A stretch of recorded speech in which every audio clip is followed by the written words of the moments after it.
Man, I'm chilling. I ain't bothering nobody. I'm just chilling. You know what I'm saying? I go shopping. I give me a mean leather jacket. I think I'm doing my thing. I'm like, I'm my own little planet. I ain't with nobody. So always got to try to one up on me, right? Have one up on me. I get a banging leather jacket. This supposed to get a leather line up.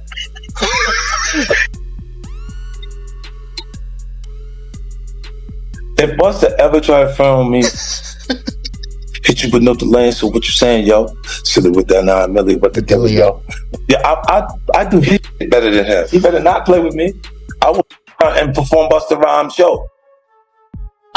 Look, man, if they try to say that if you ever thought that the Busta Rhymes was better than me, you crazy. You crazy, man. For weeks, scattered clips and offhand comments swirled online, but this documentary fuses them into a single, relentless story that zeroes in on Busta Rhymes at the most critical moment. What begins as casual conversation about reputation, influence, and origins quickly escalates into a high-stakes public showdown over credibility. Once the crowd online chooses its target, the timeline becomes an unflinching arena. No rules, no referee, no mercy. And when perception races ahead of reality, one question lingers. Does the truth ever get its fair chance? It's always been that. When Busta don't look like Busta, because Busta neck getting big and Busta belly is sticking out. Tell him change too big. Whoa, man. Tell that niggas change too big. He ain't have no friends. They're not telling him. Busta can't match up with 50. Is you crazy? Put that shit in front of me. Put that shit on the side. Put that shit behind me. Man, he's at a point where he just had a moment and everybody showing their appreciation for his run. Bring up to 50 Cent for bringing us out there with him on that Final Lap tour. Did the first show July 21st. My last show was November 21st. He's still on that same tour. Yeah, man. He don't play with that work. Ever since he first came to Violator and the first Get Rich or Die Trying came out, he was the only one that would jump on a plane like the shit was a cat. There was a time when 50 Cent and Bua moved as one, driving forward with shared energy, joint victories, and an unshakable front in an industry that punishes weakness without hesitation. The documentary sharpens that divide, revealing how quickly tight bonds fracture once controversy hits the stage. Loyalty in hip-hop is hailed as sacred, but under real pressure, it's tested like never before. When standing by someone begins to carry a price, the truth becomes clear. Who stays unbreakable and who drifts into the shadows, swallowed by the crowd. Going on in the music industry and the headlines pertaining to Diddy. How closely are you paying attention to his case, the allegations, and the things that are coming forward with him? I just kind of like to pay attention to the truth. When that time manifests, then, we'll speak about this, hopefully when that time comes. As far as I'm concerned, you know what I'm saying, but I wish the best for everyone involved. God bless everyone involved. And, I think that we should all kind of be a little more mindful of how much we speak. The most unsettling truth isn't always what's said, but how it's shaped. The documentary exposes a modern reality where conflict is rarely random. Every spark is engineered for maximum impact. A comment becomes a headline, the headline spins into a narrative, and the narrative turns into power. In this arena, truth isn't the currency attention is. And when outrage fuels the engine, one question cuts through the noise. Who really gains by standing on honesty? About Busta Rhymes before. Oh, yeah. In some of your videos. Oh, yeah. Super Zest Monster. For sure, bro. That's my thing, bro. Like, this been common knowledge, though. Like, all my promoter homies would always say, man, we gotta bring some, we gotta bring some, what they call them, I'm not gonna say it on here. They call them, fun boys. They'll say, we gotta have some fun boys in the section for Busta. Cause, I bodyguarded for Ghostface Killer before. You feel me? And being around him, you hear things, you feel me? I'm like, damn. And my auntie like the biggest Busta Rhymes fan, you feel me? Like every cookout she playing it, all his little fast rapping, All of that, him and Craig Mack playing that. Bro, on my soul, I'm out with a group of people. At this time, I was with Don Benjamin. You familiar with him? No, I never heard of him. Model dude, like a model guy. He be doing like some rapping and stuff. His name Don Benjamin. I'm out with Don Benjamin. And the club we ended up going to, Busta Rhymes in there. So it was a little lawyer guy that was with us. And the little lawyer guy we was with, he was a gay dude, super cool, feel me? The documentary ventures into dangerous territory when personal identities and private matters are turned into spectacle instead of treated with respect. It sparks a larger cultural reckoning, questioning whether hip-hop has evolved enough to separate real strength from mockery and sharp critique from outright dehumanization. In a genre defined by expression and resilience, this moment forces the culture to confront a choice: amplify cheap, sensational narratives or rise above them with discipline, maturity, and genuine respect. Busta Rhymes wanted him in his section so bad. Like, what? Pulled him to the section, like through the rope, and tucked him off in the corner. So I'm looking like, well, he ain't come with us. But I know he was in the little group. So if I go out with somebody, like a group of people, I try to make sure everybody get there together and leave together. No, he stayed with them. He stayed in there with them, bro. For sure, bro. You ain't never heard about this before, have you? Bro, this common knowledge, bro. Like, if you in the mix, bro.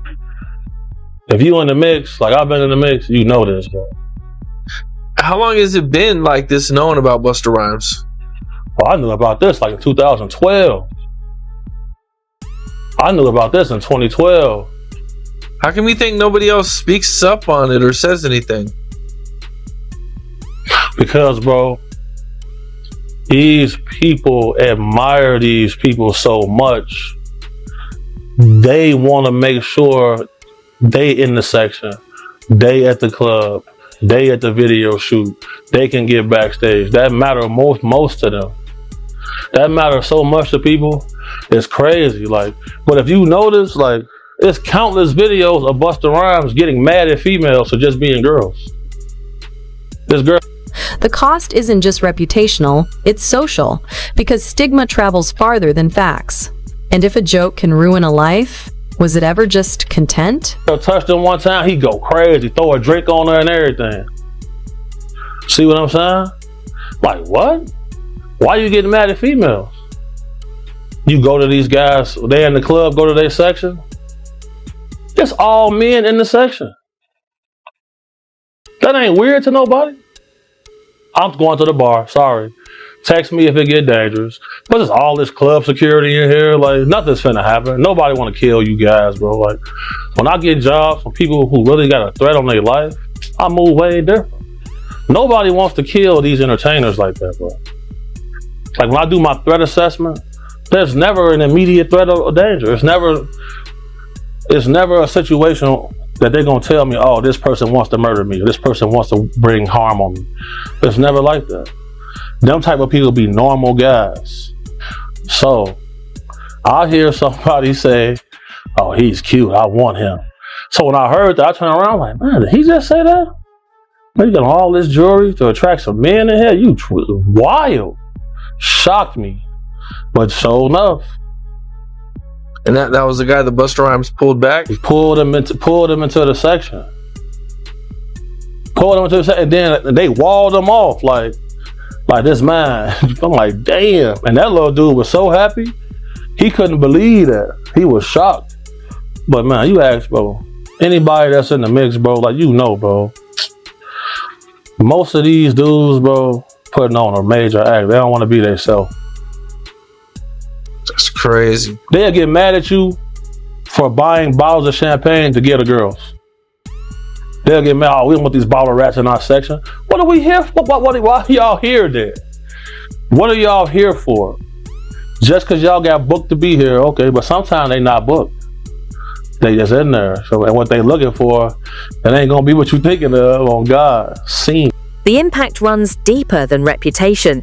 It erodes social standing because stigma travels faster and clings harder than the truth ever could. When stories spread stripped of context, they don't just capture attention, they alienate. And when something presented as a joke has the power to upend a life, it was never harmless. It was influence cloaked as amusement. Busta Rhymes came out, telling people to mind their business when it comes to Diddy, right? You got to realize that Busta Rhymes and anybody in the industry could say what they want to say and speak on what they want to speak. They got a right to do that. Just like we got a right to. He can't tell nobody not to say this, not to say that, when he has the right to say what he want to say. And I guess that's why people coming out on Busta Rhymes saying he's zesty now, because he made comments like that. But I've been around Busta. I know Busta Rhymes. I don't never know him for being like that. But I don't know what other people see, and I'm not going to speak on that because I don't care about that. See, a lot of people, if that's all he could give to the people, then that's all he giving to the people. But not one time, did he speak on his relationship with Diddy? Has he been to the Diddy party? Has he been to the after party? Did he say, well, I've never been to an after party, so y'all gotta wait to speak on, y'all gotta wait to see what they talking about. 50 doesn't argue like a politician. He moves like a master strategist. The documentary captures his method with precision, swift execution, razor-sharp lines, and moments built to dominate the replay cycle. He knows the unforgiving logic of the digital battlefield, where the strongest point isn't the deepest, it's the fastest to spread. Once the crowd is laughing, the narrative is already slipping from your hands. And when humor becomes a weapon of control, one question cuts through the chaos. Who decides where the line of fairness is drawn? Has I been to the front door of the party? Yeah. Have I been to the after party? Nah, never. Never been to the freak off, son. I mean, since I've been knowing you, you've been consistent about that. So, I believe you, man. But you heard about these reports that Diddy having a hard time selling his Hollywood home. It's not attracting any buyers. They probably wouldn't attract any buyers until after, a lot of times when tragedies happen and people be in those type of places with the energy going, it would be around 5 years before they go up on market and resell. Like if somebody murdered in the house, you got to realize they're not going to go in there and somebody say, oh shit, I want to be here, man. Mama was murdered in here. You understand? Those houses may not go up to sell for like 5 years. Right. And what's going on with Tony Busby? I seen you make a comment saying that he might drop his cases. I think that's a misunderstanding. What I'm saying to you is that he's going to go with the cases that he know right off the bat that Puff is really probably ready to settle out because it's so strong and the evidence may be so strong against Puff that he don't want that to run through the public or let the public hear those things. As a lawyer, he's going to say, these cases are strong enough for me to get the quick grab money and go about my business. And then if he gets enough money off of that, he may not have to do the other cases. He may drop the other people. It depends. He's going to go with his strongest cases. Everything changes the moment Diddy steps in, not just as a person, but as a symbol of influence, reach, and a memory that never forgets. The documentary marks his arrival as a pivot point where power quietly reshapes the room. Bua's call for restraint lands differently depending on the listener. To some, it signals respect and allegiance. To others, it reads as caution shaped by consequence. In that tense space between loyalty and self-preservation, the real story isn't spoken, it's understood in the silence. 50.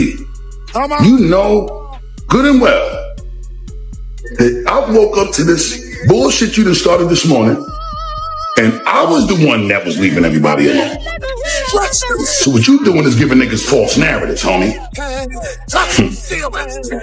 You talking about you just went to buy a leather jacket. You ain't bothering nobody. You left niggas alone. And I went and bought a leather fucking hairline. Well, let me tell you something, buddy. On some real G shit. Now I'm going to kill him. Let me tell you something. It's already been sanctioned on how I'm going to hit him. You talking about that pimpin' curly that you was doing as a character? But no, you was doing pimpin' curly in real life too. Trying to look like Rico Suave or one of them niggas going down the red carpet at one of them movie shits that you was involved with. And I don't want you to use that as no excuse neither, talking about you was playing a character. You wasn't in character when you had to go down that red carpet. You could have got back to yourself, my nigga, but you chose to stay in character with that Rico Suave shit, some berries and sweet juices you had up in your head top, my nigga. Now, I do want you to know I'm your brother, so I'm gonna always support you and everything you do. I ain't been doing nothing but that since the inception of our friendship. File it up. Now, with that being said, I got one question to the masses. There's several products that you have to incorporate to get your shit to look like Rico 50. All right?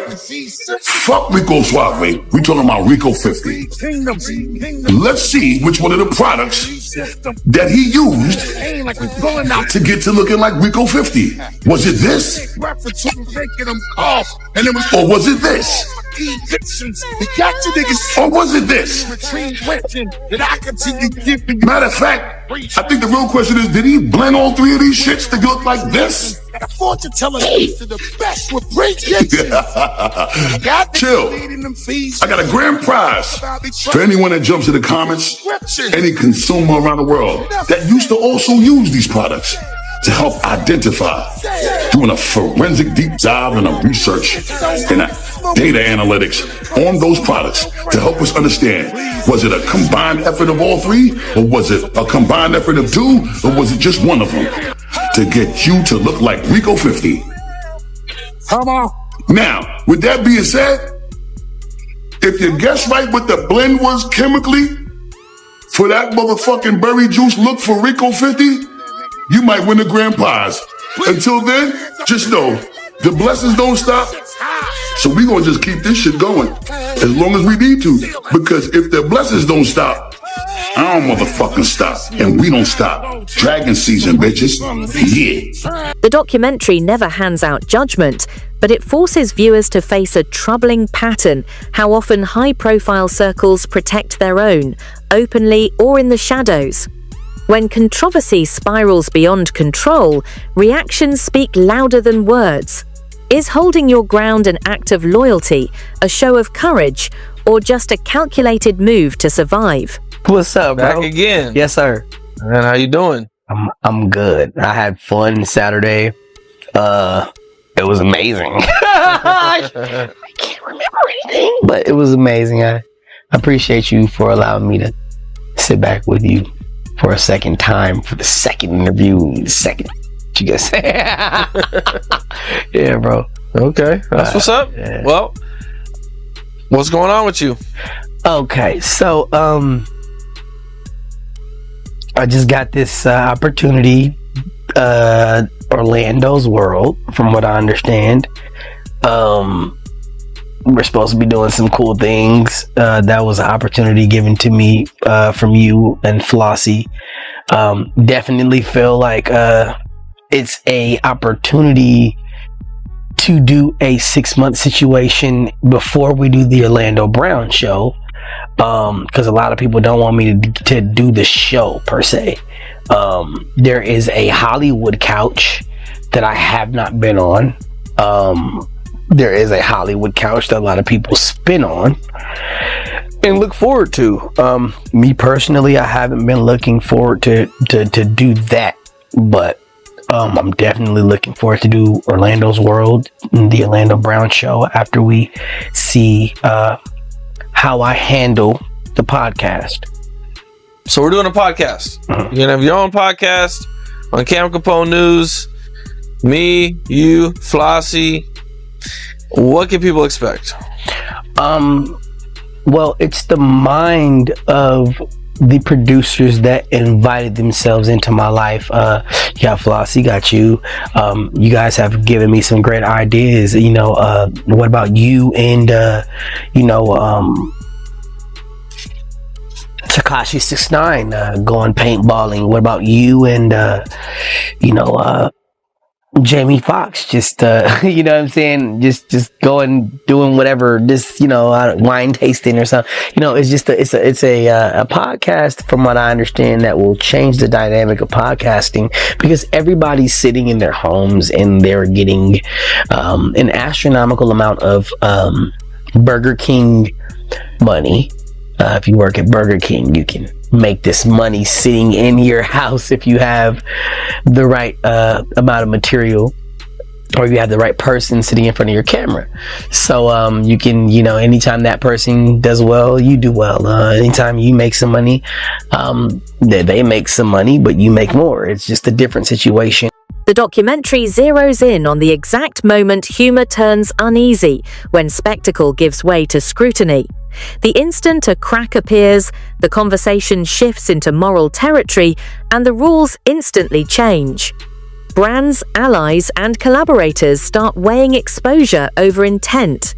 Under the spotlight, fame grants no grace verdicts hit before clarity arrives. And when public opinion pivots, the pressing question isn't about fairness, it's about who will be next in the crosshairs. He jokes a lot online. He posted the picture, the video. What were your thoughts? 50's my brother. But 50 also know I'm not going to stop. The same way he not going to stop, I'm not going to stop. We both come from a family called Violator family. So we ain't got no problem violating, number one. And number two, I think the most important thing about this back and forth with me and him is that people don't lose sight of how important it is to have a sense of humor, and it not be some where your skin ain't tough enough to be able to keep it as fun and games. We grew up snapping on each other and joking with each other from elementary school to being grown men, and you did that with your friends. Now, if we wasn't friends, there wouldn't be no games to play. But we got love, and it's genuine love. So I can indulge in this and laugh. It's okay to have a sense of humor and not be emotional like bitches. You know what I'm saying? So 50, I'm coming for your ass, bruh. Cases dismissed, charges reduced, narratives tweaked on the surface. It all looks like redemption, even when it's just procedure.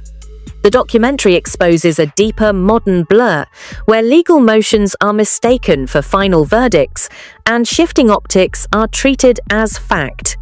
In a world fueled by speed and spectacle, clarity gets lost, and perception often grabs the power that truth is still fighting to claim. At one point. Right. The U.S. part, I think, of the tour? Yeah. No, he came to some of Europe. Oh, some of Europe tour? Yeah. Okay. Busta's a legend, by the way. Yes. One of the greatest hip-hop performers, of course, yes. Period. Him and Wyclef, I put near the very top out of all performers. Okay.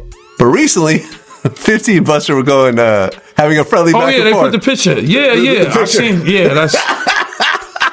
And 50, but Busta cannot wear this to humor harmony. Yeah, I mean, you know how 50 is, man. 50's crazy, man. It's all humor, man. That outfit is horrible, I seen Busta post something up.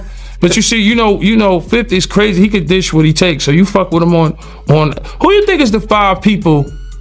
Let's think of the 5 people I would never want to argue with on the internet. 50. Who would you say? Look, hold on. Let me get my 5. 50. Charleston White. Right? I've argued with him before. But he keeps going with Charleston White. Whack 100, you would say?